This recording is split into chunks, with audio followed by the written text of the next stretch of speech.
because R. Kelly should have definitely been. He should have got some help. I mean, what happened to him as a little boy is something they revealed on the documentary, and it's always something behind why people do what they do. Trauma.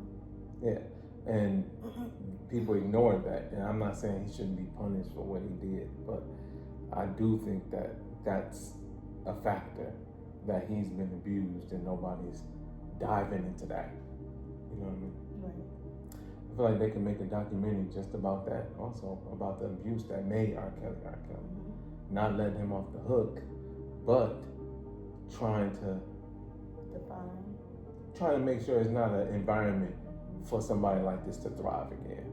Because what happened, he was traumatized, but then he had money, so that way he got a reach to traumatize other people, and nobody's gonna say anything. Right. Until years later when his fame go down. That's what they need to dive into, because that's still happening. You know what I mean? We wink and laugh at it and talk about it, and then our people use it like, as our brother Kelly did, as manipulation, but because it was done to him. Right. But however, it's these things where you have to know how to try. You know something is wrong. He knew something was wrong. Yeah. It's that he was fighting against it. Yeah, and some people. Yeah, because of the fame. Riches, because of the love of money, making that your God. So.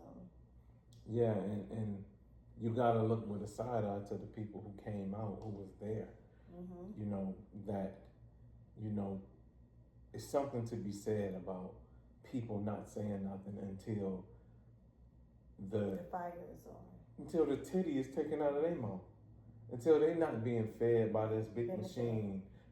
They're not benefiting from it. So, I mean, it's a lot of that going on, and a lot of traumatized people with access to money. So they run wild and they terrorize our community, and nobody says nothing about that. Right. Until there's a documentary about stuff, a documentary about shit that we already knew in the 90s. Right. I knew in the 90s, as a little boy, that it was strange that he said AIDS ain't nothing but a right. Right. You know what I mean? Right. And nobody's taking accountability of that. Support our work by subscribing or hit that follow button.